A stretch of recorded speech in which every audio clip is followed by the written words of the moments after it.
കരങ്ങൾ കൂപ്പി കണ്ണു തുറന്ന് ദിവ്യകാരുണ്യത്തിലേക്ക് നോക്കി ഒത്തിരി സ്നേഹത്തോടെ ഈശോയെ ആരാധിച്ചുകൊണ്ട് നമുക്ക് പ്രാർത്ഥിക്കാം.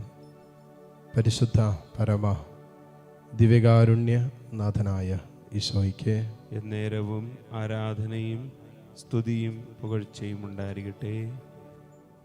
മനസ്സ് വല്ലാതെ കണ്ട് ഭാരപ്പെടുമ്പോൾ പിന്നൊന്നും ചെയ്യാൻ പറ്റില്ല.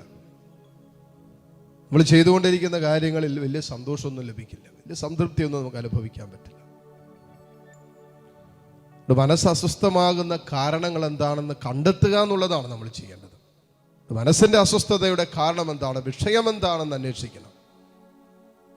എന്നിട്ട് ആ വിഷയങ്ങളുടെ മേൽ എൻ്റെ കർത്താവിൻ്റെ സ്നേഹവും സാന്നിധ്യവും വിശ്വാസത്താൽ ഏറ്റെടുത്ത് പ്രാർത്ഥിക്കണം. ദൈവമേ, എൻ്റെ മനസ്സിനെ അസ്വസ്ഥപ്പെടുത്തുന്ന ഈ വിഷയങ്ങളെക്കുറിച്ചുള്ള നിന്റെ ആലോചന എന്താണ്, നിന്റെ തീരുമാനം എന്താണ്?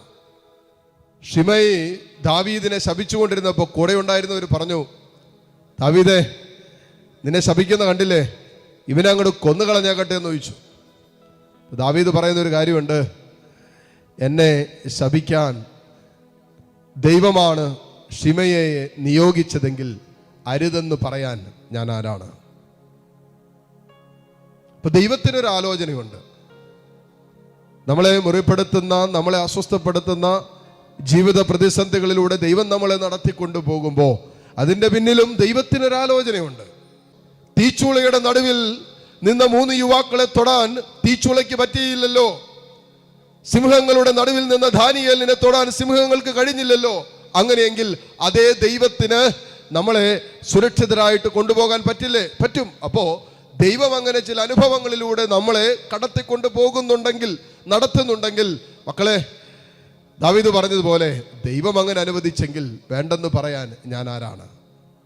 അതിൻ്റെ പിന്നിലുള്ള ദൈവീക ഉദ്ദേശമാണ് നമ്മൾ ആലോചിക്കേണ്ടത്. അതിൻ്റെ പിന്നിലുള്ള ദൈവീക പദ്ധതിക്കാണ് നമ്മൾ കീഴ്വഴങ്ങേണ്ടത്, നമ്മൾ എളിമപ്പെടേണ്ടത്.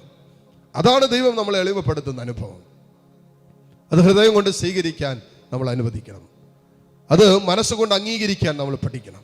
അല്ലെങ്കിൽ മനസ്സ് വല്ലാതെ കണ്ടങ്ങോട്ട് അസ്വസ്ഥപ്പെടും, മനസ്സ് വല്ലാതെ കണ്ടങ്ങോട്ട് ഭാരപ്പെടാൻ തുടങ്ങും.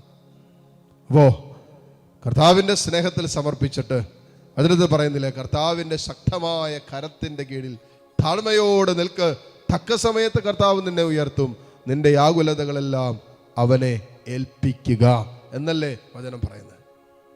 അപ്പം നിന്റെ മനസ്സ് ആകുലപ്പെടുന്ന പല വിഷയങ്ങളുണ്ടാകാം. മക്കളെ ഓർത്ത് ഭാരപ്പെടുന്നവരുണ്ടാകാം, അസ്വസ്ഥപ്പെടുന്നവരുണ്ടാകാം.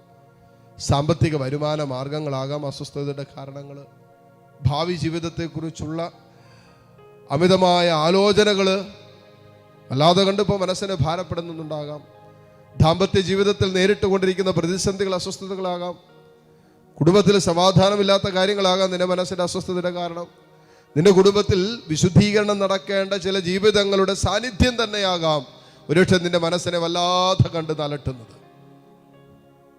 എന്തുവാകട്ടെ, രക്ഷ ക്ഷമിക്കാൻ പറ്റാത്ത മനസ്സിൻ്റെ ഉടമകൾക്കും മനസ്സിന് ഒത്തിരിയേറെ സംഘർഷങ്ങളിലൂടെ കടന്നു പോകേണ്ടി വരും. ഈ നിമിഷങ്ങളിൽ പ്രത്യേകം കർത്താവിൻ്റെ സന്നിധിയിലേക്ക് ഉയർത്താം. കർത്താവെ, മനസ്സ് തളർന്നിരിക്കുന്നവർ, മനസ്സ് ഭാരപ്പെട്ടിരിക്കുന്നവർ, അസ്വസ്ഥപ്പെട്ടിരിക്കുന്നവർ, സങ്കടപ്പെട്ടിരിക്കുന്നവരൊക്കെ ഇതിനകത്തുണ്ട്.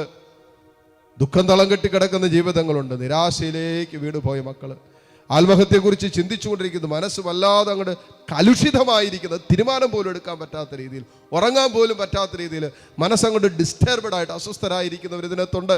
മോനെ, ഈ അസ്വസ്ഥതകളുടെ നടുവിൽ, ഈ സങ്കടങ്ങളുടെ നടുവിൽ, ഈ പരാജയങ്ങളുടെ നടുവിൽ, ഈ നഷ്ടങ്ങളുടെ നടുവിൽ, ഈ ജീവിത തടസ്സങ്ങളുടെ നടുവിൽ, സംഘർഷങ്ങളുടെ നടുവിലും നീ ദൈവത്തെ ആരാധിക്കുമ്പോൾ ആരാധിക്കുന്ന വിഷയത്തിന്റെ നടുവിലേക്ക് ദൈവശക്തി ഇറങ്ങും. ഏത് പ്രശ്നത്തിൽ നിന്നുകൊണ്ടാണോ നീ ദൈവത്തെ ആരാധിക്കുന്നത്, ആ പ്രശ്നത്തിലേക്ക് ഇറങ്ങി വരുന്ന ദൈവത്തിന്റെ സാന്നിധ്യവും ശക്തിയുണ്ട്. അത് വിശ്വസിച്ച് അംഗീകരിച്ച് ഏറ്റെടുത്തുകൊണ്ട് ഇരുകരങ്ങളും ഉയർത്തിപ്പിടിച്ച് എല്ലാ മക്കളും ആത്മാവെങ്ങനെ നിങ്ങളെ പ്രേരിപ്പിക്കുന്നുവോ അതുപോലെ കർത്താവിനെ സ്തുതിച്ചുകൊണ്ടിരുന്നേ. ഹല്ലേലൂയ, ഹല്ലേലൂയ, ഹല്ലേലൂയ, ഹല്ലേലൂയ, ഹല്ലേലൂയ, ഹല്ലേലൂയ, ഹല്ലേലൂയ. ഈശോയെ ആരാധന, ആരാധന, ആരാധന, ആരാധന, ആരാധന, ആരാധന. ഹല്ലേലൂയ, ഹല്ലേലൂയ, ഹല്ലേലൂയ. ഈശോയെ നന്ദി, നന്ദി, നന്ദി. ഈശോയെ ആരാധന, ആരാധന. മുട്ടുമേലായിരുന്ന കരങ്ങൾ തുറന്ന് ഈശോയിലേക്ക് നീട്ടിപ്പിടിക്കുമ്പോൾ ഹൃദയം കൊണ്ട് പ്രാർത്ഥിക്കുക. ഈശോയുടെ ആശീർവാദം സ്വീകരിക്കാൻ പോകുന്ന സമയമാണ്. തമ്പുരാനെ, എല്ലാവരോടും ക്ഷമിക്കാൻ, എല്ലാവരെയും സ്നേഹിക്കാൻ, കർത്താവിൻ്റെ ഹിതത്തിന് കീഴ്വഴങ്ങി ജീവിക്കാൻ അഭിഷേകം തരണമെന്ന് പ്രാർത്ഥിക്കാം. താഴ്ന്ന സ്വരത്തിൽ കർത്താവിനെ സ്തുതിച്ചുകൊണ്ട് ദിവ്യകാരുണ്യേശ്വരുടെ ആശീർവാദം സ്വീകരിക്കാം. പരിശുദ്ധ പരമ ദിവ്യകാരുണ്യത്തിന്